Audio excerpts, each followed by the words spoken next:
We're on problem 53. It says Tony is solving this equation by completing the square. Ax squared plus bx plus c is equal to 0, where a is greater than 0. So this is just a traditional quadratic right here. And let's see what they did. Let's see. First, he subtracted c from both sides. And he got ax squared plus bx is equal to minus c. Okay, that's fair enough. And then let's see. He divided both sides by a. Right, that's fair enough. He got minus c over a. Which step should be step 3 in the solution? So he's completing the square. So essentially, he wants this to become a perfect square. So let's see how we can do that. So we have x squared plus b over a x is, and I'm going to leave a little space here, is equal to minus c over a. So for this to be a perfect square, we have to add something here. We have to add a number. And we learned from several videos in the past, and we kind of pseudo-proved it, and actually I have several videos where I do it solely on completing the square. You essentially have to add whatever number this is, add half of it squared. And if that doesn't make sense to you, watch the Khan Academy video on completing the square. But what is half of b over a? Well, it's b over 2a, right? Now what's b over, so 1/2 times b over a is equal to b over 2a. And then we want to add this squared. So let's add that to both sides of this equation. So we're left with x squared plus b over ax. And then we want to add this squared plus b over 2a squared is equal to minus c over a. Well, anything you add to one side of the equation, you have to add to the other. So we have to add that to both sides, plus b over 2a squared. And let's see if we've solved the problem so far, what they want. X b over 2. Right, this is exactly what we did. X squared plus b over a plus b over 2a squared, and they add it to both sides of the equation. So D is the right answer. And if you find that a little confusing, or if it wasn't intuitive for you, I don't want you to memorize the steps. Watch the Khan Academy video on completing the square. Next problem, 54.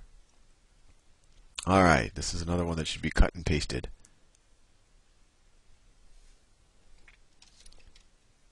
All right. 4 steps to derive the quadratic formula shown below. I said in previous videos that you can derive the quadratic formula by completing the square. And we actually do that in another video. I don't want to give too much of a plug for other videos, but let's see what they want to do. What is the correct order of these steps? So the first thing you want to start off with is just like a quadratic equation. And this one is the first step, right? This is where we started off with in the last problem. Then what you want to do is add half of this squared to both sides. So b over 2a squared you want to add to both sides, and that's what they did here. So our order is 1, and then you want to do 4. Right? That's what we did in the last problem. We did 4. And then from here, you know that this expression right here is going to be equal to x plus b over 2a squared. And once again, watch the completing the squared video if that didn't make sense. But the whole reason why you added this here is so that you know that, okay, what two numbers, when I multiply them, equal b over 2a squared, and when I add them, equal b over a. Well, it's obviously b over 2a, right? If you add it twice, you're going to get b over a. If you square it, you're going to get this whole expression. So you say, oh, this is just x plus b over 2a squared, and you get that there. And then is equal to, and then they just simplify this fraction. They found a common denominator and all the rest.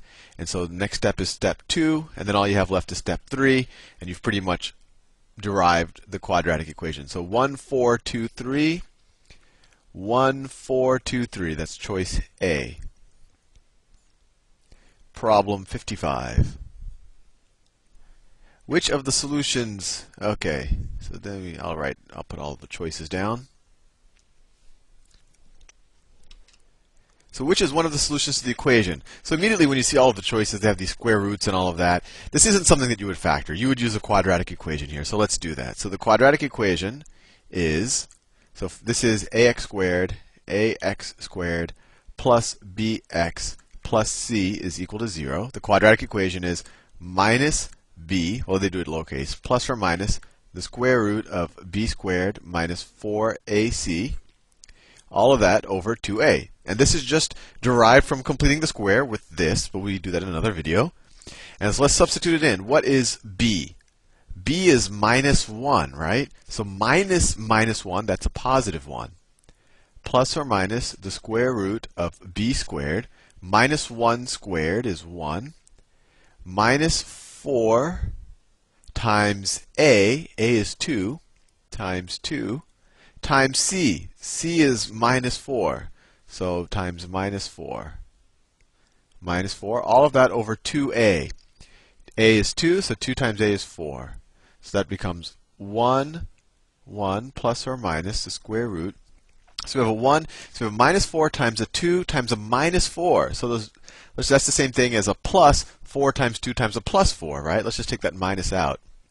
So it's plus, and then there's no minus here, right? So let's see. 4 times 2 is 8 times 4 is 32, plus 1 is 33. 33, all of that over 4. See, we're not quite there yet. Well, they say which is one of the solutions to the equation. So let's see.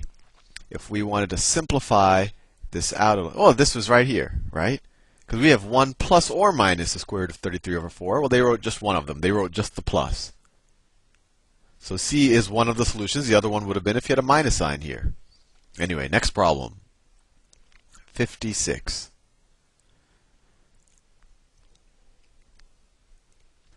56. This is another one you need to cut and paste. It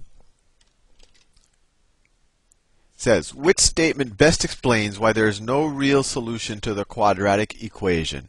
Okay, so I already have a guess of why this won't have a solution, but in general, you know, let's try the quadratic equation. Before even looking at this problem, let's get an intuition. It's negative b plus or minus the square root of b squared minus 4ac, all of that over 2a. My question is to you is, when does this not make any sense? Well, you know, this will work for any b, any 2a. But when does a square root sign really fall apart? At least when we're dealing with real numbers, and that's a clue. Well, it's when you have a negative number under here, right? If you end up with a negative number under the square root sign, at least if we haven't learned imaginary numbers yet, you don't know what to do. There's no real solution to the quadratic equation.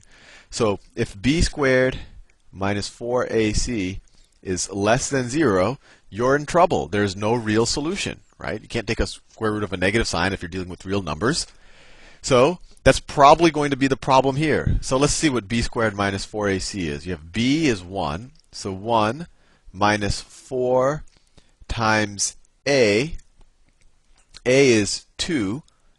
2 times c is 7.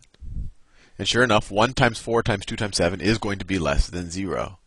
So let's see what they have here. Right, the value of 1 squared. Oh, right, it's b squared is, yeah, well, 1 squared, same thing as 1. 1 squared minus 4 times 2 times 7, sure enough, is negative. So that's why we don't have a real solution to this equation. Next problem. I'm actually out of space. All right.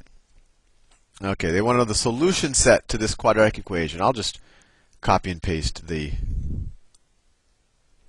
So that's essentially the set of the x's that satisfy this equation. They don't want... And obviously, for any x that you put in this, the left-hand side is going to be equal to 0, so what x's are valid? And they just want us to apply the quadratic equation. So we've written it a couple of times, but let's just do it straight up. So it's negative b. b is 2, right? So it's negative 2 plus or minus the square root of b squared. Well, that's 2 squared. Minus 4 times a. A is 8 times c, which is 1. All of that over 2 times a, so 2 times 8, which is equal to minus 2 plus or minus the square root of 4, let's see, 4, did I write this down? Negative b plus or minus the square root of b squared minus 4 times a times c. Right. So you get 4 minus 32. That's why I was double checking to see if I did this right, because I'm going to get a negative number here. All of that over 16. And so we're going to end up with the same conundrum we had last. 4 minus 32, we're going to end up with minus 2 plus or minus the square root of minus 28 over 16. And if we're dealing with real numbers, there's no real solution here. And at first I was worried. I thought I made a careless mistake or there was an error in the problem. But then I look at the choices, and they have choice D. And I'll copy and paste choice D here. Choice D, no real solution. So that's the answer, because you can't take a square root of the negative number and stay in the real number, in the set of real numbers. Let's see, do I have time for another one? I'm over the 10 minutes. I'll wait for the next video. See you soon.